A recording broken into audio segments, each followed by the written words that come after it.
والشمس وضحاها، قسم ہے سورج کی اور قسم ہے اس کی چمک اور روشنی کی۔ جو چیزیں انسانیت کو اجالا بخشیں، روشنیاں دیں، وہ چیزیں اس قابل ہوتی ہیں کہ ان کی قسم کی جائے۔ والقمر اذا تلاہا، اور چاند کی قسم جو اس کے پیچھے نکلے۔ یہ تو دنیا مانتی ہے کہ جو سورج ہے اس کی روشنی اپنی ہے جو اللہ نے اس کو عطا کی، لیکن چاند پر عکس پڑتا ہے سورج کا جس کی وجہ سے وہ منور ہوتا ہے۔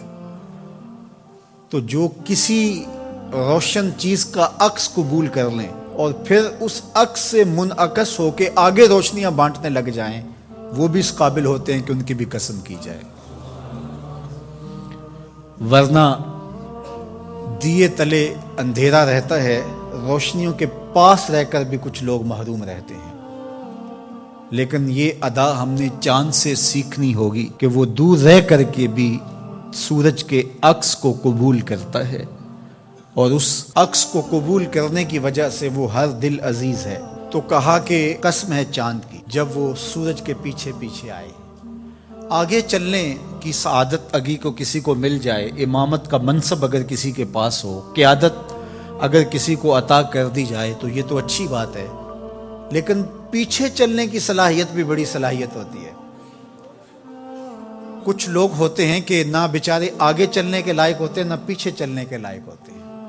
وہ ہمارے ایک بزرگ تھے تو وہ فرمایا کرتے تھے کسی شخص کے بارے میں کہ اس کو آگے لگائیں تو آگے سے بھاگ جاتا ہے، پیچھے لگائیں تو پیچھے سے بھاگ جاتا ہے۔ تو کسی کے پیچھے چلنا اور کسی سے روشنی لینا اور کسی سے فیض پانا، یہ بھی ایک صلاحیت ہوتی ہے۔ تو روشنی جہاں سے بھی ملے لے لینی چاہیے۔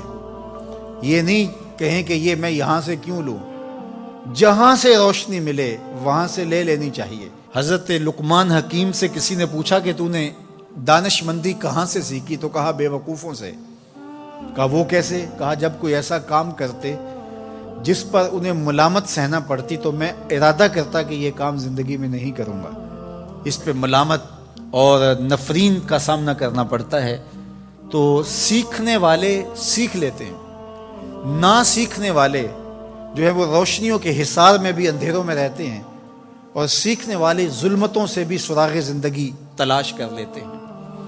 آپ نے دیکھا ہے کہ یہ جو بھیڑ ہوتی ہے یہ پھول پہ بھی بیٹھے تو وہاں سے رس نچوڑے، یا کسی پھل پہ بیٹھ کے میٹھا رس نچوڑے تو اس کو زہر بنا لیتا ہے، جس کو پھر ڈنگ لگاتا ہے اس کا پھر حال برا ہو جاتا ہے۔ اور شہد کی مکھی کو آپ نے دیکھا ہو کہ کڑوا رس چوسے اس کو بھی شہد بنا لیتی ہے۔